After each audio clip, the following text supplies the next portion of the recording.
Рысь является одним из самых интересных и красивых представителей семейства кошачьих. Зверь занесен в Красную книгу страны под первой категорией. Это означает, что зверю угрожает опасность полного исчезновения в связи с масштабным уничтожением этого великолепного вида. По величине рысь сравнительно небольшая кошка в сравнении с другими хищниками. Она представляет собой животное с коротким, сбитым туловищем, голова круглая, уши с черными кисточками на кончиках. Голова большая, глаза желтые, на щеках шерсть более длинная, похожа на бакенбарды. Носовая часть широкая, хвост короткий, тупой, длиной 25-30 см. Упоминая хищных зверей нашей страны, многие из нас чаще всего подразумевают волка или медведя, при этом незаслуженно забывая о рысе, которая является одним из важнейших звеньев лесной экосистемы. В этой истории главным героям довелось узнать цену преданности не только рыси, но и всех зверей в целом. Произошел этот случай в одном из поселков средней полосы России, окруженном с нескольких сторон величественными хвойными лесами. Теплым июньским днем в поселок прибыла группа молодых парней на автомобиле. Сложно сказать, приехали ли они к кому-либо из родственников или же решили просто заняться туризмом, но то, как гости стали себя вести дальше, просто шокировало. Включив громкую музыку, они поставили автомобиль в тени раскидистого клена и стали распивать спиртное. Конечно, местные жители пробовали урезонить нарушителей спокойствия, но все их попытки, к сожалению, не принесли желаемого результата. Но после того, как на улицу вышла молодая девушка, приходившаяся внучкой пожилой доярки, ситуация заметно обострилась. Поскольку девушка была хороша собой, ее появление сразу привлекло внимание разгоряченных алкоголем молодчиков. Увидев, что красавица оставила их комплименты без внимания, молодые люди тут же предприняли попытку затащить ее в свой автомобиль. В этот самый момент произошло событие, которое впоследствии подвыпившие хамы будут вспоминать с содроганием и страхом.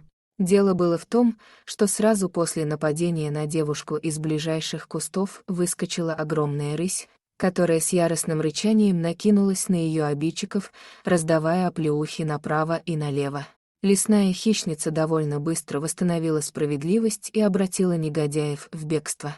Никто из местных жителей не знал толком, откуда появилась эта рысь и каким образом она попала в поселок. И только внучка пожилой доярки, загадочно улыбаясь, знала, в чем было дело. А началось все это 3 года назад с того, что охотник из района нашел в лесу детеныша рыси, мать которого убили браконьеры. Отлично зная о том, что полуслепой старушке в поселке требуется котенок, охотник решил пойти на хитрость и продать ей рысенка.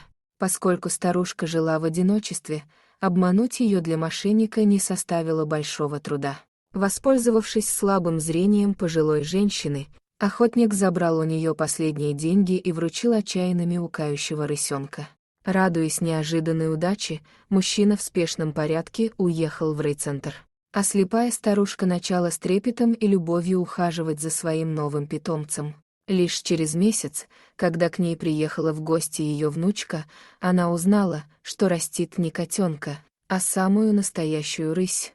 Внучка сразу заметила у малыша характерные кисточки на ушах. Я поняла, что ее бабушку обманули. Но за это время старушка так привыкла к своей питомице, что наотрез отказалась отпускать ее в лес. Прирученная лесная хищница очень любила свою хозяйку и ее внучку, которые заменили ей семью.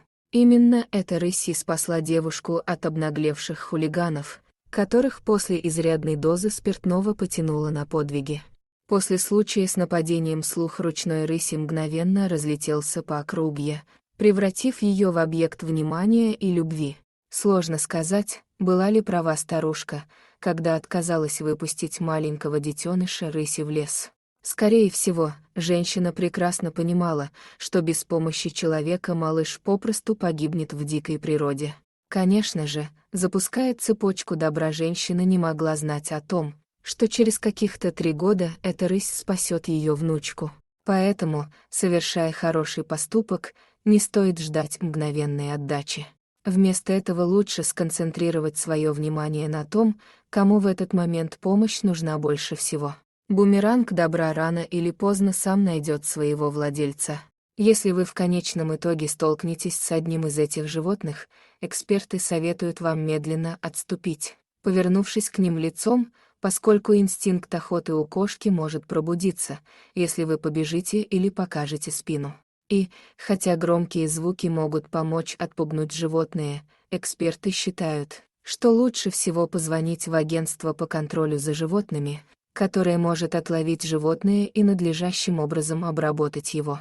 В ответ на видео Имоджин Кончулар, биолог-эколог, написала в Твиттере, что рыси процветают в самых разных средах обитания и могут жить вместе с городской средой. Они наиболее активны в сумерках и на рассвете и проводят много времени, отдыхая в середине дня, но для них нет ничего необычного в том, чтобы выходить на улицу, и это не указывает на болезнь, если вы ее видите. Она добавила, что они обычно не ищут людей. Большинство взаимодействий, о которых мы слышим, связаны с загнанными в угол животными, найденными в зданиях, или когда на домашних животных нападают. Рыси сильные, громкие и неприятные животные, но они защитные животные, а не агрессивные животные, написала она. В феврале 2021 года фермер поймал голыми руками рысь, которая пробралась в его курятник и задушила 2 кур, а после отругал ее, словно это был шкодливый кот. Дорогие друзья, если вам понравилось видео, поставьте лайк, а также подписывайтесь на канал, где найдете еще много интересного.